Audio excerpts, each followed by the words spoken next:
सुनते रहिए सुनो FM।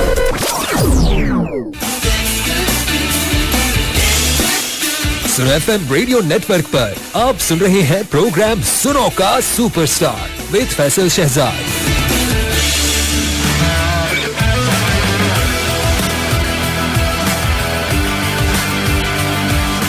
ओके जनाब, welcome back once again back on Suno FM 89.4। आप सुने पाकिस्तान का सबसे सुपर डुपर हिट शो जिसका नाम है सुनो के सुपरस्टार्स।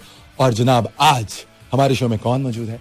आपने अगर फेसबुक पे जाके नहीं देखा तो अभी फौरन जाके देखिए हमारे शो में आज कौन है स्टार ऑफ द शो। जाइए हमारे फेसबुक पेज के ऊपर जो कि है सुनो FM 89.4 का फेसबुक पेज, facebook.com/सुनो पाकिस्तान।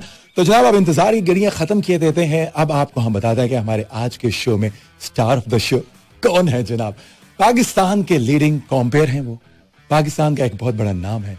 पिछले 30 सालों से वो पाकिस्तान की इस इंडस्ट्री के लिए कंट्रीब्यूट कर रहे हैं। वो पाकिस्तान के अंदर जितना भी उन्होंने काम किया उसका ताल्लुक रेडियो से तो था ही, लेकिन उन्होंने टीवी पे आके जो एक जिद्दत बख्शी, एंकरिंग को, होस्टिंग को जो जिद्दत बख्शी, उसमें उनका कोई सानी नहीं।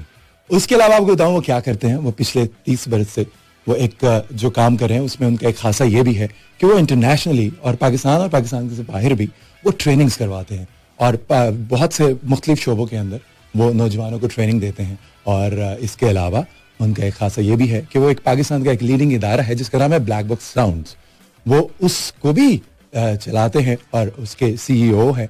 जनाब अब तो मेरा ख्याल है कि सबको समझ आ गई होगी मैं किसकी बात कर रहा हूं। अगर नहीं समझ आई तो एक शो है जो कि PTV का बहुत ही फेमस हिट शो है जिसका नाम है राइजिंग पाकिस्तान। राइजिंग पाकिस्तान को वो होस्ट करते हैं और पिछले कई 3 दहाइयों से हम उनको देख रहे हैं और वो पाकिस्तान की इस इंडस्ट्री के अंदर उनका कंट्रीब्यूशन जो है वो चलता जा रहा है और मेरी दुआ है कि वो हमेशा चलता रहे। और आज हमारे स्टूडियोज में हमारे साथ वो मौजूद हैं। वो एक ऐसा नाम है जिनका इंटरव्यू करने के लिए मैं बहुत बेचैन था, बहुत बेताब था।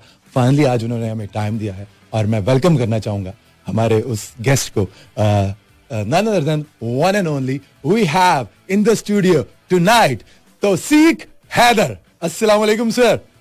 जी Faisal, thank you so much for a wonderful introduction. बहुत बहुत शुक्रिया। मैं खुद बहुत खुश हूं कि आपने मुझे मदऊ किया और बड़े अरसे से मेरी और आपकी कोऑर्डिनेशन चल रही थी और बात बन नहीं पा रही थी। कभी आप कराची में तो मैं इस्लामाबाद में, कभी मैं लाहौर में तो आप इस्लामाबाद में, कभी मैं कराची में तो आप लाहौर में, लेकिन आज हम दोनों एक ही शहर में एक साथ इकट्ठे हो गए हैं। So I am really looking forward to the conversation. बहुत बहुत शुक्रिया आपका भी और सुनो FM का भी। थैंक यू सो मच, बहुत बहुत शुक्रिया तौसीक भाई। तौसीक भाई आप को बताया चलूँ कि हमारा जो शो का फॉर्मेट है उसमें हम ये करते हैं कि हम पूरे पाकिस्तान से जितने भी हमारे लिसनर्स हैं जो कि टैलेंटेड लिसनर्स हैं उनको हम एक अपॉर्चुनिटी देते हैं, एक मौका देते हैं कि अपने टैलेंट को पोर्ट्रे करें। वो आए अगर उनको लगता है उनमें टैलेंट है, क्योंकि अब हर चीज़ डिजिटलाइज हो चुकी है तो हमारे पास सिर्फ सिंगिंग के लिए लोग ऑडिशन नहीं देते, हमें वीडियोस बना के भेजते हैं जो एक्टिंग बहुत अच्छी करते हैं या होस्टिंग बहुत अच्छी कर सकते हैं। तो हम लाइव ऑडिशंस उनके मंगा रहे होते हैं और उनको देख रहे होते हैं और शॉर्टलिस्ट करके फिर हम उनको अपने स्टूडियोज में बुलाते हैं। लेकिन उसके साथ साथ हम ये कोशिश करते हैं कि पाकिस्तान के जो एस्टेब्लिश स्टार्स हैं, आप जैसे लीडिंग लोग हैं जो कि डिफरेंट शोबों के अंदर, एंकरिंग के अंदर, रेडियो के अंदर, थिएटर के अंदर, एक्टिंग के अंदर या लिखने में या एज ए राइटर अपना काम कर रहे हैं, तो उनकी इंस्पायरिंग स्टोरीज जो हैं वो अपने लिसनर्स को जरूर सुनवाएं और ताकि वो उनसे कुछ सीख सकें। तो मैं चाहूँगा कि कुछ चंद एक माजी के कुछ चीज़ों को हम जरूर आपकी टैप इन करें। जरूरी नहीं कि हम पूरी कहानी आपसे सुने, ऑफ कोर्स एक माशाल्लाह 3 दहाइयों पे मुहित आपका करियर है। लेकिन एनीवेज तो सिर्फ मैं बात यहाँ से शुरू करना चाहूँगा कि कहते हैं कि जरूरी नहीं होता कि आपकी पीछे की जिंदगी जैसी भी हो और आगे की जिंदगी भी वैसी होनी चाहिए। तो ये बताइए कि आपने जो पिछले 30 साल गुजारे हैं, क्या आप अगले 30 साल भी वैसे गुजारने के बारे में सोच रहे हैं या एक फर्क जिंदगी गुजारना चाहते हैं? बिल्कुल भी नहीं। मेरा ख्याल है कि अगर अगले 30 साल भी वैसे ही गुजारने हैं जैसे पिछले 30 साल गुजारे थे तो फिर तो यहाँ पे दी एंड हो जाना चाहिए, क्योंकि मतलब तो गुजार लिए ना। तो मेरा तो ख्याल है कि एक अच्छी जिंदगी, एक कामयाब जिंदगी वो है जिसमें हर दिन पिछले दिन से मुख्तलिफ। आप तो 30 साल की बात कर रहे हैं, मैं तो कहता हूँ 30 दिन भी एक से नहीं होने चाहिए। और मैं बड़ी हिम्मत है उन लोगों की जो किसी बैंक में या स्कूल में या किसी ऐसे प्रोफेशन में है कि उनकी साल हर साल एक ही तरह की रूटीन में गुजर जाते हैं कि सुबह 9 बजे उठे, 9:15 घर से निकलना है, या 6 बजे उठे 6:40 पे घर से निकले। मतलब एक मोनोटनी की रूटीन की जिंदगी वो गुजारते हैं, मेरा ख्याल है बड़ी हिम्मत की बात है। मैं तो कभी भी ना गुजार सकूं, मेरा हर दिन बिल्कुल मुख्तलिफ होता है। आप पिछले 15-18 साल से मुझे जानते हैं कि मेरा तो हर दिन फर्क है। मेरे काम की नौयत भी ऐसी कि रोजाना, और काम की नौयत ऐसी ना भी हो तो मैं अपने हर दिन को फर्क बना लेता हूं। और मेरा ख्याल है मेरा मशवरा भी यही होगा आपके शो के जरिए कि ये जो तसन्नो है या मोनोटनी जिसको अंग्रेजी में कहते हैं, इससे छुटकारा हासिल करने की कोशिश करें। आप बहुत सी चीजें आप जिंदगी में नहीं बदल सकते, आप अपने रिश्तेदार नहीं बदल सकते, आप अपने माँ बाप, अपने बहन भाई, अपने बच्चे, अपनी औलाद, ज़ाहिर मियाँ और बीवी एक दूसरे को बदल सकते हैं वो हमारे दीन ने भी इजाजत दे रखी है और माशरत ने भी, लेकिन जनरली आप अपने हमसाए जनरली नहीं बदल सकते।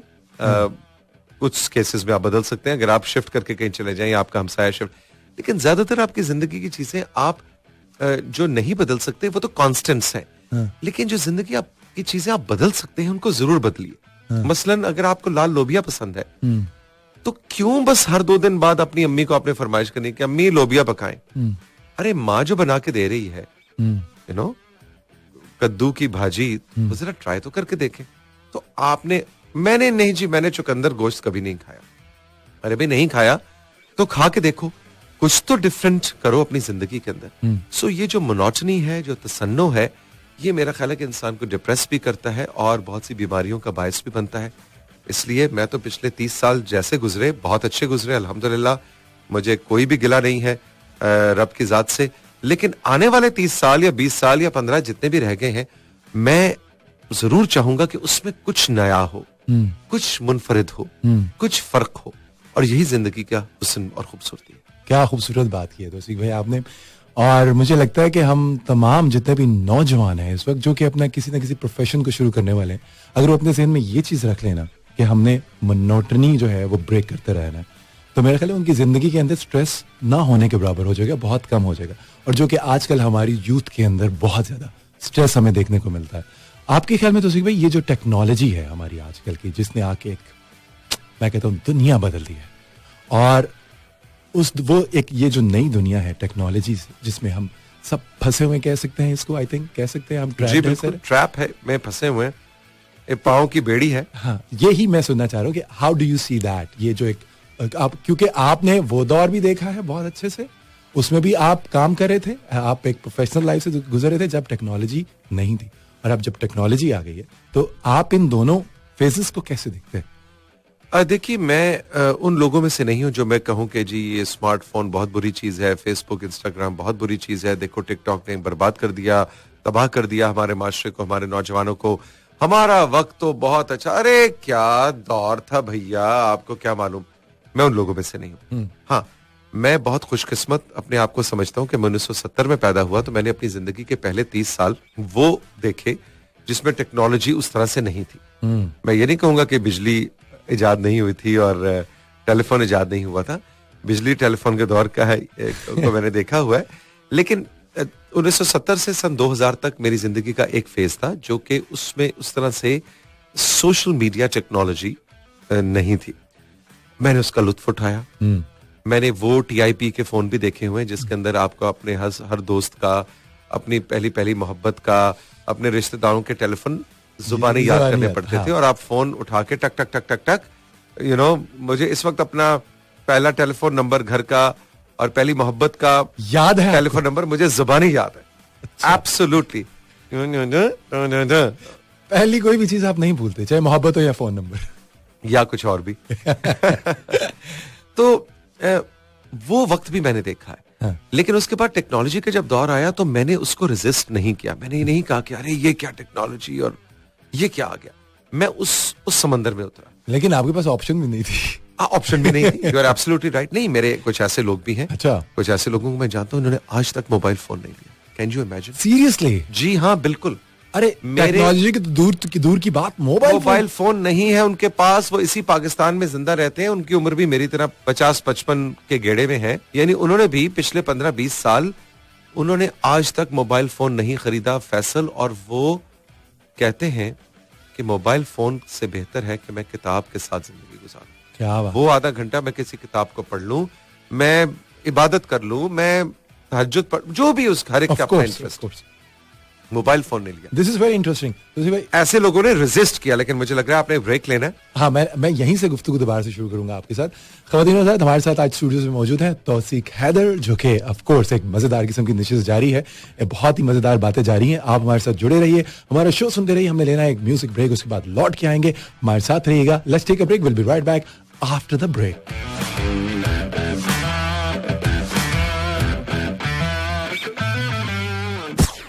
मिलते हैं एक ब्रेक के बाद ऑन सुनो एफएम।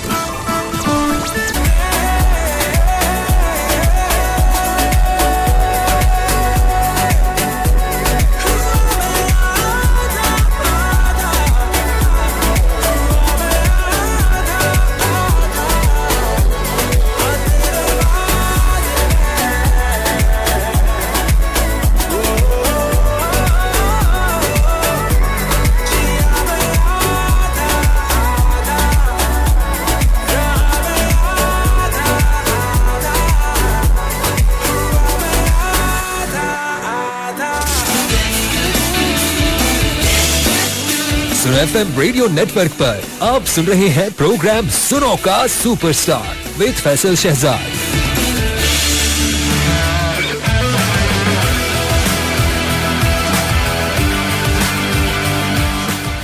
Alright, जनाब, welcome back once again back on सुनो FM 89.4। ख़वातीनो हज़रात, आप सुन रहे हैं पाकिस्तान का सबसे फेमस शो जिसका नाम है सुनो के सुपरस्टार, और आप सुन रहे हैं पाकिस्तान का सबसे फेमस एफएम नेटवर्क, जो कि है सबसे पाकिस्तान का लार्जेस्ट एफएम नेटवर्क, सुनो FM 89.4। आज हमारे साथ स्टूडियोज में कौन मौजूद है? अगर आपने अभी भी ट्यून इन किया तो आपको पता चले, आज हमारे साथ स्टूडियो में मौजूद हैं तौसीक हैदर, जो कि एक करिश्मेटिक पर्सनैलिटी है, जिनके बच्चे, बूढ़े, जवान, ख़वातीन सब फैन है। तौसीक भाई, माशाल्लाह से ये जो आपका 30 इयर्स का करियर है, उसमें आपने बहुत ज्यादा माशाल्लाह से काम किया है, और अभी भी आप काम कर रहे हैं।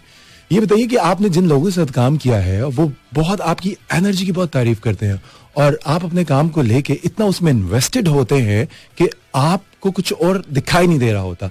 तो आप क्या समझते हैं कि, मुझे तो लगता है कि आपकी जो कामयाबी है, माशाल्लाह सक्सेसफुल करियर है आपका, ये जो कामयाबी का राज है, उसके पीछे क्या आपकी मेहनत है या आपकी नेटवर्किंग है?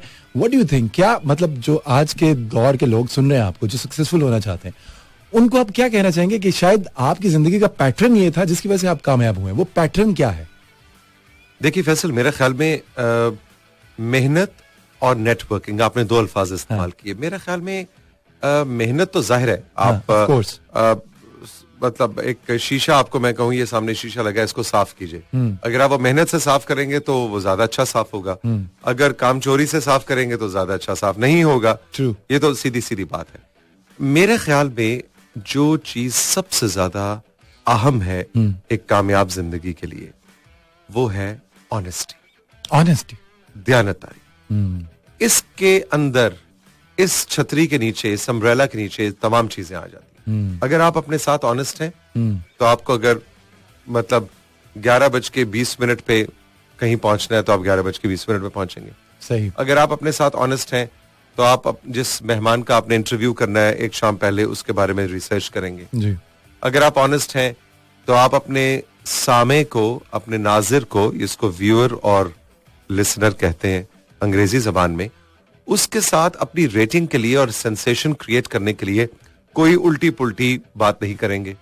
आप ऑनेस्टी से काम करेंगे। आप सोशल रिस्पॉन्सिबिलिटी को जहन में रखेंगे। आप ये जरूर जहन में रखेंगे कि मुझे कोई बच्चा भी सुन सकता है।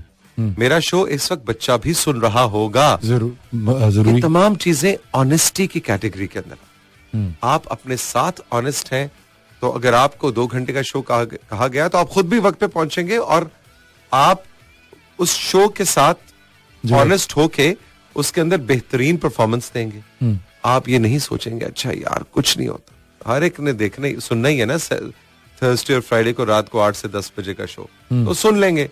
एक दिन से कुछ नहीं होता। नो, ऑनेस्टी जो है ना, ईमानदारी, मेरा ख्याल है कि वो किसी भी प्रोफेशन के लिए, खासतौर पे मीडिया के लिए बहुत ज्यादा जरूरी है। फिर उस ऑनेस्टी के अंदर फिर आपकी वार्डरोब भी आ जाती है कि आप क्या पहन रहे हैं। आप टेलीविजन के ऊपर कोई ऐसा लिबास तो नहीं पहन रहे कि जो सिर्फ लोगों को सेंसेशनलाइज करने के लिए है। आपको लिबास से लेके, अंदाज़ गुफ्तगू से लेके, अल्फाज के इस्तेमाल से लेके, आप अपने मेहमान से सिर्फ अपनी रेटिंग के लिए कोई ऐसा सवाल तो नहीं कर रहे कि जो जिससे वो अनकंफर्टेबल हो जाए और आपकी रेटिंग ऊपर चली जाए. मेरा ख्याल में ये भी डिसऑनेस्टी. ट्रू. सो मेरा ख्याल में जो आप कह रहे हैं 30 साल से, तो मैंने तो ईमानदारी के लफ्ज को अपने जिसे कहते हैं ना पल्लू से बांधे रखा, और that is what is paying me for. मेरा ख्याल है कि ये वो वर्ड है जिसकी हमारे आजकल के दौर में और माशरे में बहुत कमी पाई जाती है. हम किसी के साथ मामलात करने में इतने ऑनेस्ट नहीं आजकल के दौर में देखा जाए. हम आपस में जितने भी मामलात करते हैं, हम देख लें हमारे रोजमर्रा जिंदगी में, हमारे दिमाग में पहले ये होता है कि यार कहीं हमारे साथ कोई 2 नंबरी तो नहीं कर रहा बंदा, ये ओवर स्मार्ट तो नहीं बन रहा, और इस चक्कर में हम उससे 2 नंबरी कर रहे होते हैं. आप ये देखिए हमारे किसी भी तबके में आप ले लें, किसी भी शोबे में आप चले जाएं, छोटे से छोटा शोबा या बड़े से बड़ा, उसके अंदर हमारे मामला जो हैं उसमें हम ऑनेस्टी हमें नजर नहीं आती. जी बिल्कुल. किसी भी प्रोफेशन में हमें नजर नहीं आती. तो मेरा ख्याल है कि यू राइट. जनरली ये जुमला कहना भी डिसऑनेस्टी है कि हमें किसी भी प्रोफेशन में ऑनेस्टी नजर नहीं आती. हमें ये जुमला इस्तेमाल करना चाहिए.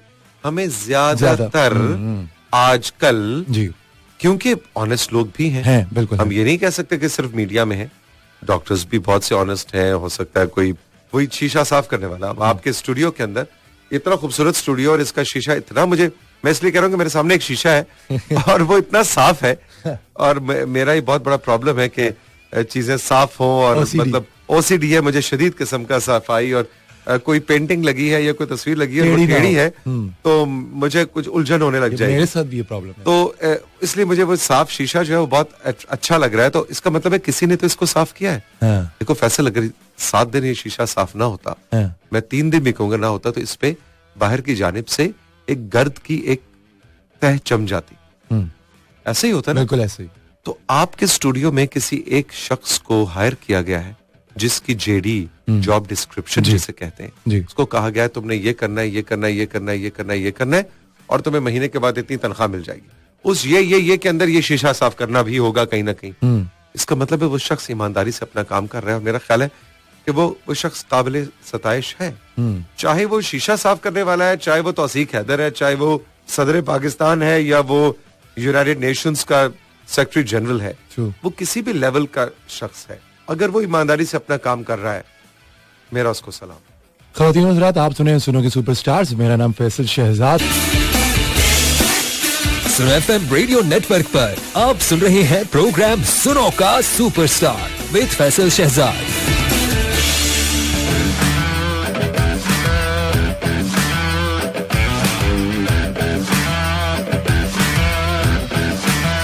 ओके जनाब, welcome back once again back on Suno FM 89.4. ख़वातीन और हज़रात, फैसल शहजाद आपके साथ. और आज स्टूडियोज में हमारे साथ मौजूद हैं सुनो एफएम 89.4 के स्टूडियोज में. हमारे साथ हैं तौसीक हैदर साहब, और तौसीक भाई के साथ बड़ी मजेदार किस्म की गपशप जारी हो सारी है. तौसीक भाई, एक मैं आपसे थोड़ा सा फर्क सवाल करना चाहूंगा, और आई होप कि आप उसका मुझे जवाब जो देंगे वो जो सवाल का जवाब होगा ना, उसके मीम्स बनने वाले मुझे लगता है ऐसा.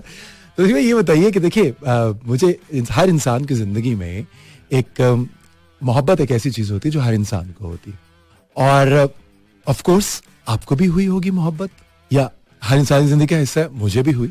तो आपका मोहब्बत को लेके क्या टेक है? क्योंकि आजकल की जो दुनिया और यूथ, या हम समहाउ जनरली ये एक तासुर है कि मोहब्बत में धोखा ही होता है. तो आपका क्या टेक है इसके ऊपर, मोहब्बत के ऊपर? देखो फैसल, मेरा इस सवाल के जवाब में ना बहुत ही डिफरेंट किस्म का टेक है. आई एम सॉरी, मेरा ज्यादातर ख्याल उमूमन ऐसे ही जब मोहब्बत पे बात होती है, मेरा ख्याल है कि ज्यादातर लोग मुझसे इख्तिलाफ करते हैं. अच्छा. या करेंगे. देखिए, धोखा, सबसे पहले तो यह है कि मोहब्बत की डेफिनेशन आपकी क्या है. हाँ. और धोखे की डेफिनेशन क्या है. मैंने सिर्फ वो 2 अल्फाज उठाए हैं. हाँ, ठीक है. आपके सवाल से एक जुमले का सवाल था और मैं उन्हीं 2 अल्फाज को लेकर चलूं. सही. मोहब्बत में धोखा होता है, यही आपने कहा. ओके, आपकी मोहब्बत की डेफिनेशन क्या है? क्या आप मोहब्बत में तकमील के कायल हैं? और क्या मोहब्बत में तकमील को आप शादी कहते हैं? तो फिर मोहब्बत में अगर शादी ना हो सकी तो वो धोखा है? ये वो सवाल हैं जिनका जानना अपने आप से पूछना बहुत जरूरी है, अदरवाइज आप इस सवाल का जवाब नहीं दे सकते. तो सिख भाई, 99% लोग तो यही जा रहे हैं, मोहब्बत की तकमील शादी होती है. एग्जैक्टली. तो मेरी नजर में मोहब्बत की तकमील शादी नहीं है. अच्छा. मोहब्बत है. मोहब्बत आपको मुकम्मल करती है, इंटरेस्टिंग, मोहब्बत आपको मोहब्बती बनाती है, वाह, आप अपने आप को कंप्लीट कर रहे होते हैं मोहब्बत करके। Of course. मोहब्बत करके देखिए ना, ये तो बहुत ही दिलचस्प बात। अच्छा, एक और मुझे अब बात है, जितनी मोहब्बत की शादियां हैं, क्या गारंटी है कि वो शादी चलेगी? कोई गारंटी नहीं। फिर आप एक और कड़मस में पड़ गए। पंजाबी में कहते हैं कड़मस। कोई गारंटी कड़मस से निकलना तो बिल्कुल पॉसिबल नहीं होता। ट्रू। अच्छा, अब आप एक और मुझे बात बताएं, कितनी शादियां जो कामयाब हैं जो मोहब्बत की नहीं है? बहुत। तो इसका मतलब है शादी करने के लिए मोहब्बत करना जरूरी है? अरे भाई नहीं। कितनी शादियां हैं जो मैं जानता हूं जो अरेंज्ड मैरिजेस थी, एक दूसरे को शायद तस्वीर से देखी थी और मोहब्बत के शादी के बाद ऐसी मोहब्बत हुई कि दुनिया ने देखा। तो फिर ये क्या गुत्थी है जो सुलझती नहीं? गुत्थी ये है कि जब तक आप मोहब्बत की तकमील का लफ्ज इस्तेमाल करते रहेंगे शादी के तनाजुर में, तब जब तक जोड़ेंगे उसको जोड़ेंगे शादी से, आप फंसे रहेंगे। ओह, interesting. That's a very different point of view. मैंने हमेशा ये समझा कि जिंदगी में इश्क की हद तक मोहब्बत सिर्फ एक दफा, सिर्फ एक दफा, उसके बाद क्या होता? नहीं, मैं हमेशा ये समझता रहा। अच्छा, समझते रहे आप? समझता रहा और मेरा फुल बिलीफ था और मैं हर शख्स को कहता था कि मोहब्बत सिर्फ एक दफा होती है। हाँ। आपको पता मुझे किसने गलत साबित किया? किसने? एक दिन अचानक तौसीक हैदर ने, खुद से, जब उसको दूसरी बार मोहब्बत। अरे वाह। और उसी लेवल की हुई जैसी पहली थी। सो कहने का मतलब है कि कोई भी सच हतमी नहीं होता, कोई भी सच हतमी नहीं होता। अगर मैं ये कहता रहूं कि भाई मोहब्बत तो भाई एक दफा होती है ना, ओ पहली मोहब्बत का, नो, आप दूसरी बार भी उसी मिकदार में किसी और से उतनी ही लेवल का इश्क और मोहब्बत कर सकते हैं, ये मेरा मानना है। और ये मैंने अपने आप को खुद गलत साबित किया। सो देखो फैसल, कहने का मतलब ये है कि आप जब इन चक्करों में पड़े रहेंगे ना कि अच्छा मोहब्बत है तो फिर ब्याह होना है, तो ब्याह होना है, तो फिर मतलब बच्चे होने हैं, तो बच्चे होने हैं, तो उसके बाद मतलब then there is no end. आपने एक मोहब्बती बनना है। जब आप मोहब्बती बन जाते हैं तो फिर ये आपके सामने जो माइक्रोफोन है, इससे भी आप मोहब्बत करते हैं। वाह। वो जो आपकी महबूबा है, वो जो पहला प्यार है या दूसरा प्यार है, वो चाहे आपकी बीवी है चाहे आपकी महबूबा है, उससे भी आपका महबूब है, आपका हस्बैंड है, उससे आपने निकलना है। वो आपकी घर की पालतू बिल्ली भी है, वो ये सामने दरख्त भी है, वो ये शीशा भी है, वो रब भी है, वो ये सितारे भी है, वो कुल कायनात है, वो आपका होना, आपका जिंदा होना, ये भी एक काबिल मोहब्बत रियलिटी है।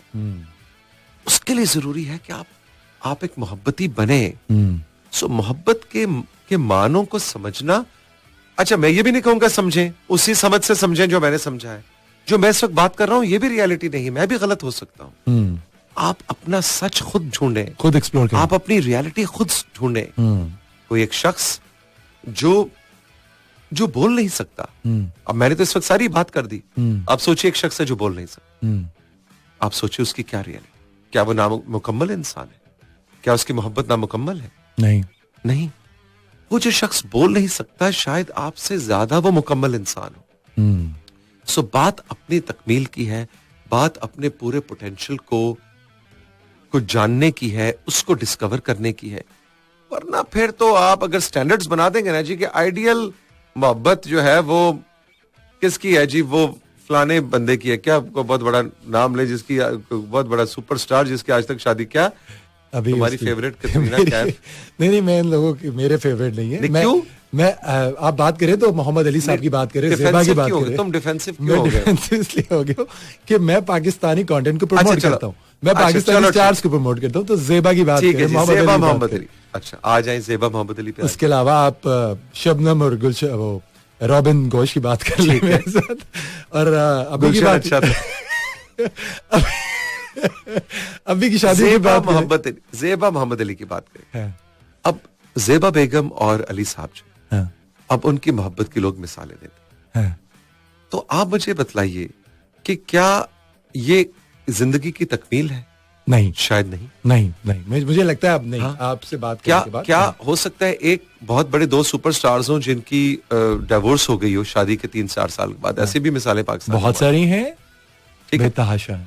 अदनान समी खान, ज़ेबा बख्तियार को आपने, हाँ। जब उनकी शादी हुई, क्या जबरदस्त जोड़ा था, क्या मोहब्बत की शादी थी, Yes, क्या yes. जनाब।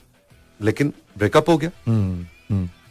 तो ये बताइए कि क्या अदनान समी खान एक मोहब्बती शख्स नहीं है? ऐसा क्या नहीं। ज़ेबा, हो सकता है हो, लेकिन मैं एक मिसाल दे रहा हूँ, क्या ज़ेबा बख्तियार एक मोहब्बती औरत नहीं है? और क्या मोहब्बत करनी सिर्फ ज़ेबा और मोहम्मद अली को ही आई? नहीं। नहीं। सो ये जो शादी और कामयाब शादी के जो स्टीरियोटाइप्स है ना, जो जोड़ दिए इनसे अभी हमें निकलना है। हम अगर समझते हैं कि जी ये एक बहुत आइडियल कपल है और वो तो बहुत अच्छी बात है। तो coming back to your initial question कि मोहब्बत और वो तो उसके अंदर शादी की तकमील हो जाना और फिर शादी का चलते रहना। अच्छा, आप मुझे बताइए, आपको पता है पाकिस्तान में 50% से ज्यादा शादियां ऐसी हैं जो अनहैप्पी मैरिजेस। जी, आई नो। मियाँ बीबी दोनों साथ हैं लेकिन खुश नहीं हैं। ऐसे ही है। और बहुत से ऐसे लोग हैं जिन्होंने जिंदगी में कभी शादी नहीं की। बहुत से ऐसे लोग हैं जिन्होंने शादी करके तोड़ दी लेकिन खुश हैं। दूसरी शादियां कर ली लेकिन खुश हैं। नहीं भी की, हाँ, फिर भी खुश हैं। उन शादीशुदा जोड़े से ज्यादा खुश हैं जो कि चलते चले जा रहे हैं लेकिन ना खुश हैं।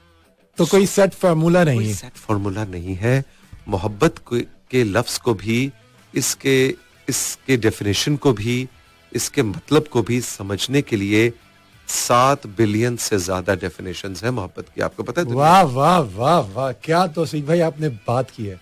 मैं कहता हूँ this is my take home today. 7 billion definitions मोहब्बत की। तो आज तुम्हें समझ आई कि तुमने मेरी आइंदा definition क्या अपने है? शो में अगर किसी से सवाल करना है तो ये नहीं कहना कि तौसीक भाई मोहब्बत क्या है। उनसे सवाल करना है, तौसीक भाई आपकी मोहब्बत की डेफिनेशन क्या है? वाह वाह वाह तौसीक भाई, ये जो है ना तौसीक भाई आपका हो रहा, और ये जिस तरह से आप चीजों को इलैबोरेट करते हैं, the way you look at things, ये हमारे यहाँ बहुत कम लोगों के पास है। तो इसका सेहरा किसके सर जाता है? ये कहाँ से सीखा आपने? मेरा ख्याल है कि मुश्किल सवाल है, इसलिए कि इसका सेहरा बुनियादी तौर पे मेरे माँ और बाप को जाता है। हाँ। और ये नहीं कि उन्होंने को बिठा के मुझे बताया कि अच्छा course. जिंदगी ये है Of और course ये नहीं। मोहब्बत ये है। उन्होंने मुझे छूट दी 2 चीजों की। पहली छूट दी सवाल करने, सवाल करो, क्वेश्चन करो। और दूसरी छूट दी पढ़ने की। जो चाहते हो पढ़ो। पकौड़े पकाने की तरकीब की किताब भी पढ़ना चाहते हो तो पढ़ो। और खुदा के ऊपर या इस्लाम या रिलीजन से मतलब कुछ भी पढ़ना चाहते हो पढ़ो। लिबर्टी दी आप। कुरान की हर तरह की तफसीर पढ़ो। हाँ। एथिज्म पढ़ो, हिंदुइज्म पढ़ो, क्रिश्चियनिटी पढ़ो, रिलीजन्स को पढ़ो, डोंट लिमिट योरसेल्फ। मोहब्बत को पढ़ो, फिक्शन पढ़ो, साइंस को पढ़ो, फलसफा। मेरे बाप ने कभी भी मेरे हाथ में कोई किताब देख के ये नहीं कहा ये क्या पढ़ रहे हो। उन्होंने हमेशा कहा अरे ये क्या पढ़ रहे हो। वाह। जुमला वही है, अंदाज फर्क है। क्योंकि अगर वो कहते ना ये क्या पढ़ रहे हो, इसका मतलब था वो मुझे कुछ खास किस्म की चीज ही पढ़ाना चाहते। जब मेरे बाप ने मुझे कहा ना अरे ये क्या पढ़ रहे हो, वाह, इसका मतलब था तुम मेरे बेटे हो और सबसे छोटे बेटे हो, लेकिन तुम भी मुझे कुछ बताओ, तुमने कुछ नया पढ़ा आज, आओ मुझे बताओ। वाह। ये जो अप्रोच है ना तरबियत की बच्चों की, वो फिर आपके दर वाह करती है, आपकी खिड़कियां खोलती है और आपको नॉलेज के और इल्म के ऐसे समंदर में गौते लगाने को छोड़ देती है कि जिसमें आप डूब जाएं जाएं। बिल्कुल इसी तरह तर जाएं तो अगला समंदर आपका इंतजार कर। जैसे इस समंदर के गुफ्तगू के समंदर में मैं डूब गया और मेरा दिल नहीं चाह रहा कि मैं ब्रेक लूं, लेकिन अब मजबूरी है, मुझे एक ब्रेक लेना है। ख्वातीनो हज़रात, इस ब्रेक के बाद हम वापस आएंगे, यहीं से सिलसिला जोड़ेंगे जहां से टूट रहा है। आप सुनते रहिए सुनो FM 89.4। मेरा नाम फैसल शहजाद है। तौसीक हैदर आज हमारे साथ स्टूडियोज में मौजूद हैं। So let's take a break, will be right back after the break.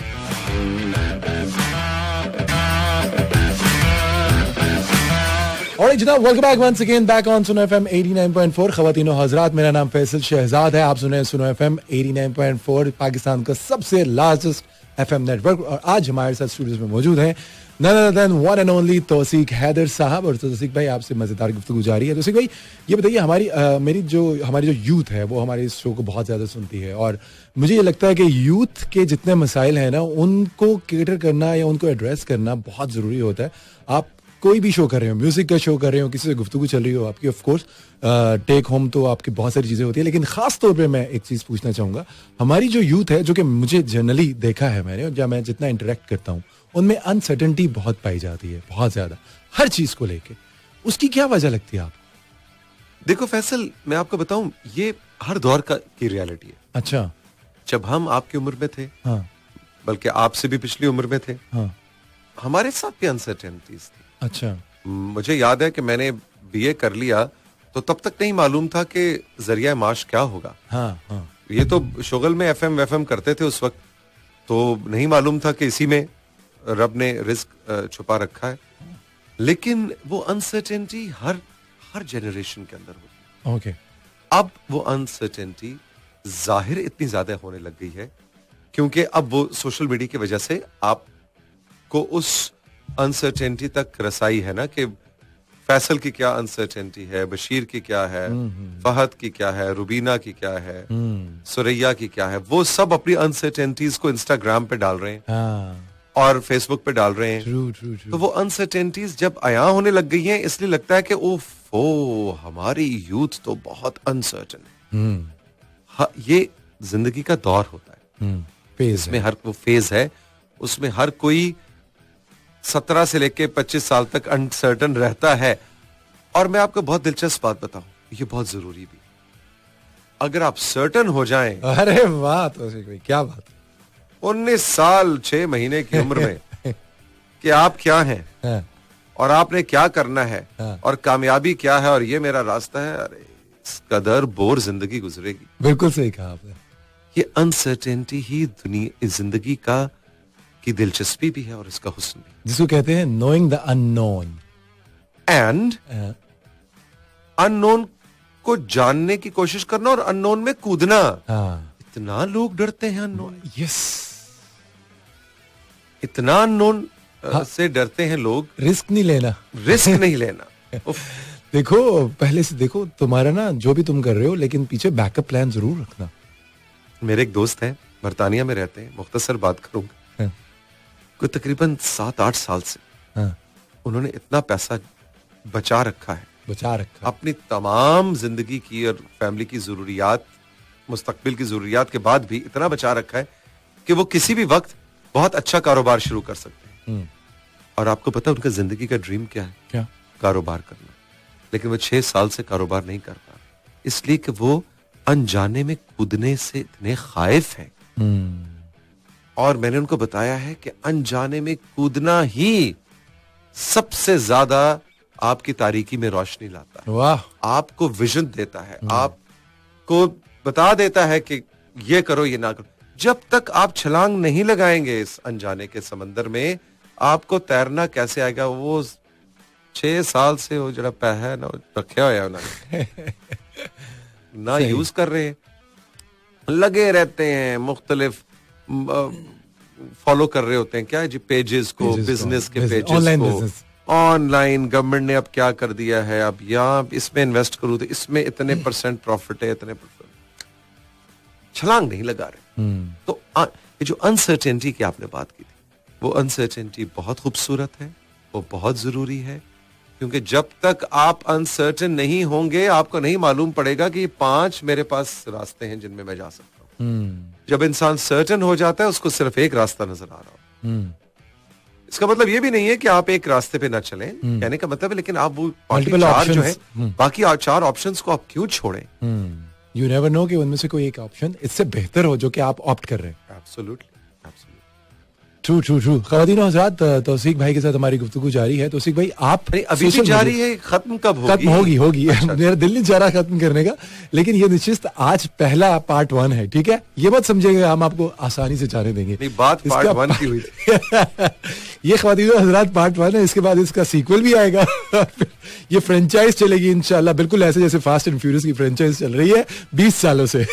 अच्छा जी, तौसीक भाई, एक बड़ी जो चीज, सोशल मीडिया एक रियलिटी है ऑफ कोर्स, और सोशल मीडिया जो है वो आजकल हर इंसान के हाथ में है, बच्चे, बूढ़े, जवान, सब लोग यूज करते हैं उसको, और एक खास किस्म की लिबर्टी देती है उसने, सोशल मीडिया ने हम सबको।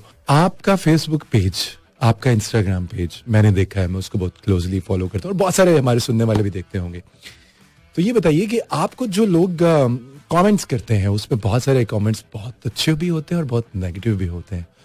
और मुझे तो कोई एक नेगेटिव कमेंट आ जाता है तो मुझे रात को नींद नहीं आती। मैं कहता हूँ यार इस बंदे ने क्यों ऐसा कहा, ये मतलब कैसे इसने कह दिया, मैं तो इतनी मेहनत कर रहा हूँ, मैं ये कर रहा हूँ, मैं वो कर रहा हूँ, I am invested into that. आपके तो बेतहाशा इतने ऐसे ऐसे नेगेटिव कमेंट्स होते हैं, how do you handle that? अच्छा, पहली बात ये कि यहाँ पे पहले तो मेरा ख्याल है हमें आपके सामीन को ये बताना चाहिए कि वो नेगेटिव कमेंट्स मुझ पे क्यों आते हैं। हाँ, ये बहुत जरूरी है। ऐसा मैंने कोई क्या कर दिया है जिंदगी में हाँ। जिस पे नेगेटिव कमेंट आया, हाँ। पहले तो ये जानना भी जरूरी बहुत जरूरी है। बुनियादी तौर पे जो आपने जैसे कहा कि मुझे ज्यादातर बहुत ही सताइश मिलती है और लोगों का शुक्रिया, बहुत ईमानदारी से वो अपनी जिंदगी गुजारना चाहते हैं तो वो सताइश कर देते हैं, जाहिर सच बोलते हैं, तो मैं यही समझता हूँ कि तारीफ दिल से निकल रही होगी।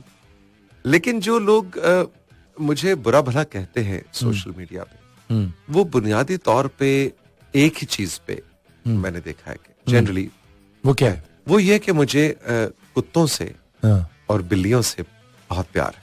और अच्छा। मेरे पास कुत्ते हैं और मैं उनकी तस्वीर जब लगाता हूं तो उस पे फिर मुझे ज्यादातर तारीफ मिलती है। अगेन, हमें इसको ये नहीं कहना कि जी लोग उसे लगेगा कि शायद कुत्ते की तस्वीर देख के हर कोई बुरा भला कह रहा होता है, ऐसा नहीं है। ज्यादातर लोग मुझे बहुत प्यार भी देते हैं, तारीफ भी करते हैं, लेकिन कुछ लोग ऐसे भी हैं जो बाकायदा बहुत ही बुरी बुरी सख्त किस्म की गालियां भी देते हैं मुझे। और आपने बिल्कुल ठीक कहा, मैंने आज तक अपना कोई कमेंट डिलीट नहीं किया। मेरे जो सोशल मीडिया के जो दोनों मेरे कॉलीग्स हैं, फहद और क्यानी, वो कई दफा कहते हैं सर ये देखें इस लड़की का कमेंट आया, वो कितनी गलत आपको बात कह रही है और ये कह रही है। मैं कहता बेटा कहने दो, ये उसकी रियलिटी, उसने भी तो अपना कैथारसिस कहीं करना है। अगर वो आज रात सुकून से सो जाएगी, वो बच्ची 23-24 साल की जो अभी भी इस वक्त भी अपनी जिंदगी की उस अनसर्टेनिटी से गुजर रही है जिसका फैसल शहजाद ने अपने शो में जिक्र किया, और वो सुकून से सो जाएगी कि मैंने तौसीक हैदर को उसके तस्वीर के नीचे कमेंट पे जाके ये मोटी सी गाली दी थी और उसको कहा था कि तू बिल्ली के साथ तस्वीर, तू कुत्ते के साथ तस्वीर लगा रहा है और तू भी कुत्ता है। अगर ये कह के उसको सुकून की नींद आ जाती है, अरे वाह मेरे तो पैसे पूरे हो गए। ये सुकून की नींद तब आती है जब लोग हेट स्पीच करते हैं और वो जब जाके दोबारा रिविजिट करके देखते हैं कि मेरा कमेंट डिलीट हुआ या नहीं हुआ। अगर उनका कमेंट डिलीट हो जाए, उनके अंदर एग्रेशन और ज्यादा बढ़ जाता है। अगर उनका कमेंट डिलीट ना हो तो वो खुद शर्मिंदा होते हैं और वो कहते हैं तौसीक हैदर को हमने इतनी बड़ी गाली दी थी, उसको कुत्ता कह दिया था। हालांकि मेरे ख्याल में कुत्ता गाली नहीं है, क्योंकि कुत्ता मेरे ख्याल में अल्लाह ताला की बहुत ही खूबसूरत सबसे वफादार क्रिएशन है। बिल्ली है, सांप है, छिपकली है, गिलहरी है, घोड़ा है। क्योंकि अगर आप किसी एक अल्लाह ताला की किसी एक क्रिएशन को गाली के तौर पे इस्तेमाल कर रहे हैं तो ये मेरा ख्याल है आप उस रब के साथ डायरेक्ट अड़ी ले रहे हैं और आप उसको कह रहे हैं कि तुमने इतनी खूबसूरत क्रिएशन बनाई थी और मैं उसको गाली के जुमरे में इस्तेमाल कर रहा हूं, तो मेरा तो ख्याल है मेरा रब मुझसे इतना खुश नहीं होगा। Anyway, coming back to the point कि वो जब देखती है कि या वो देखता है बच्चा या जो भी है कि मैंने तो गाली दी थी और मैंने इसको कुत्ते के साथ, मैं एक बताता हूँ, मेरी एक तस्वीर थी उसमें बहुत खूबसूरत मेरा कुत्ता मेरे साथ बैठा था। तो एक लड़की ने कहा कि इन दोनों में से कुत्ता कौन है, नीचे कमेंट दिया और इस पे वो बहुत मेरे दूसरे जो फॉलोअर्स हैं, फैंस हैं, आप अंदाजा कर सकते हैं जो प्यार कर, उन्होंने कहा कि ये क्या, हाउ डेयर इसने आपको कुत्ता कहा। तो मैंने कहा no, relax, it's perfectly alright. क्योंकि पहली बात है कि मैं तो कुत्ता क्या है को गाली नहीं समझता। लेकिन उस लड़की ने भी जब बाद में जाके देखा होगा 2 दिन बाद कि अरे इसने डिलीट नहीं किया, तो उसको खुद समझ आई होगी कि हेट स्पीच का टॉलरेंस लेवल बढ़ाने से आप उस हेट स्पीच को कम कर रहे हो। अगर मैं उसको, उस लड़की ने आज के बाद मेरी किसी कुत्ते की तस्वीर पे कोई कमेंट नहीं, अगर मैं वो कमेंट डिलीट करता फैसला, तो फिर वो तो मेरी अगली तस्वीर पे वो उससे बड़ा गाली मुझे देती। वो कहती इधर आ, मैं तुझे बताती हूँ, तूने मेरा कमेंट डिलीट किया था, ये ले एक और कमेंट ले। सो दिस इज हाउ हम सोशल मीडिया पे नफरत अंगेजी और हेट स्पीच को इस तरह से उसकी बढ़ोतरी भी कर रहे होते हैं। तो मेरा ख्याल है कि जिन लोगों को मेरे जैसे लोग जिनके ऊपर कोई नेगेटिव कमेंट आता है उनको भी अपना थोड़ा दिल बड़ा करना चाहिए फैसल, और जाने देना चाहिए। अगर कोई दिल की भड़ास निकाल रहा है, हो सकता है उसके नंबर कम आए हों बीए के अंदर, अम्मा ने उन्हें छितर लाए हों कि तू आउट करेले तेन पकान नहीं आए, मतलब करेले तो नहीं सही पका रही, तो मजे के नहीं थे। हो सकता है अम्मा से उसकी लड़ाई हुई हो, उसने आके तौसीक हैदर के ऊपर कोई कमेंट दे दिया। कहने दो यार, क्या फर्क पड़ता है, टेक इट इजी। तो मैं तो सोशल मीडिया के सारे नेगेटिव कमेंट्स को रखता हूं। मैंने आज तक शायद ही को कमेंट, हाँ एक चीज जरूर है, यहां मैं वजाहत करता चलूं, मैंने बिल्कुल कुछ कमेंट्स डिलीट किए हैं। और वो क्यों किए? क्यों? इसलिए कि मेरे फॉलोअर्स में, मुझे पसंद करने वालों में, मेरा शो भी ऐसा है, मुझे बच्चे बहुत पसंद हैं। और मेरा जो फेसबुक पेज है उसमें बच्चे, टीनेजर्स, वैसे तो मैं बच्चों को हाईली रिकमेंड करता हूं, 13 साल से कम उम्र बच्चों का फेसबुक पेज नहीं बनाना चाहिए। लेकिन अगर कोई बच्चे हों, वो देख रहे हो, फॉलो कर रहे हो मेरी वीडियोस, बच्चे मुझे फॉलो करते हैं। और अगर मेरे कमेंट के अंदर कोई गंदा लफ्ज, कोई मायूब लफ्ज, कोई गाली ऐसी जो कि मैं नहीं चाहता कि बच्चे तक पहुंचे या बच्चा उसको पढ़े, वो मैं डिलीट करता हूं। हाँ, मैंने जो मर्जी कह दो, कोई फर्क नहीं पड़ता मुझे, पर्सनली कोई फर्क नहीं पड़ता। लेकिन मेरा जो कंज्यूमर है उसमें बुजुर्ग खवातीन भी हैं, माएँ बहनें हैं, बच्चे हैं, तो उन तक कोई ऐसी मायूब बात नहीं जानी चाहिए, तब मैं कमेंट डिलीट करता हूं। अदरवाइज बिस्मिल्लाह, अच्छे अच्छे अलकाबात से मुझे याद करते रहे। और मैं तो अल्लाह ताला की हर क्रिएशन से, चाहे वो कुत्ता है, चाहे बिल्ली है, चाहे सांप है, मैं प्यार करूंगा, इश्क करूंगा, क्योंकि मैं एक मोहब्बती इंसान। वाह ख्वातीनो हजरात, मेरा नाम फैसल शहजाद है, प्रोग्राम आप सुन रहे हैं सुनो के सुपरस्टार्स। और मेरा दिल नहीं चाह रहा कि क्लोजिंग कर दे, वो कामरान तुझे देख रहा है कि बस अब क्लोजिंग कर दे। मेरा दिल नहीं चाह रहा कि टाइम खत्म हो रहा है, ये खत्म हो, ये नशिस्त खत्म हो। लेकिन मैंने जैसा कि कहा, ये पहला पार्ट था और आने वाले बहुत से पार्ट्स हम आपको सुनवाएंगे। जिंदगी के बहुत सारे ऐसे शोबे हैं जिन पे मैं आपसे बात करना चाहता हूँ और आपका टेक लेना चाहता हूँ, क्योंकि मुझे लगता है कि हम बहुत सारी जिंदगियां बदल सकते हैं इस गुफ्तगू के साथ। क्योंकि मेरी अपनी जिंदगी जो है वो बहुत क्या मुकम्मल तौर पर मेरी जिंदगी बदलने में जिनका किरदार है वो ये मेरे उस्ताद तौसीक हैदर हैं। तौसीक साहब, thank you so much for making me. Thank you so much. मैं आज जो हूँ वो सिर्फ और सिर्फ मैं आपकी और अपने पेरेंट्स की वजह से। Thank you so much. Thank you, शुक्रिया। ख़वातीन हज़रात, इसके साथ हमारा आज का प्रोग्राम खत्म हुआ चाहता है। मुझे इजाजत दीजिए। इंशाल्लाह अगले प्रोग्राम सुनो के सुपरस्टार में दोबारा आपसे मुलाकात होगी। अपना बहुत सा ख्याल रखिएगा और मुझे दुआ में याद रखिएगा। मिलते हैं इंशाल्लाह अगले प्रोग्राम में। तो फैसल साहब को दीजिए इजाजत। अल्लाह हाफिज़।